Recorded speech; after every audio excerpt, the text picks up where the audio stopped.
ఎదను గుడిలాగా మార్చేసి ఎదుట దేవతను చూపించి ప్రేమ పూజలే జరిపించేస్తావు.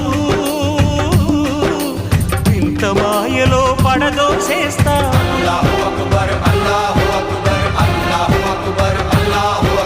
బ్రతుకు హారతిగా వెలిగించి వెతల పాత్రలో కరిగించి వెలుగు రేఖలను నిలువున కోస్తావు.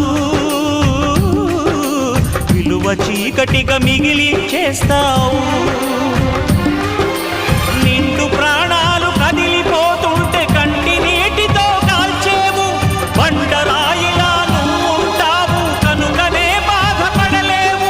ఈ మాయలన్నీ నీకే తెలుసని మనిషిని పట్టుకు వేధిస్తావు. గుండెనెందుకిచ్చావురా?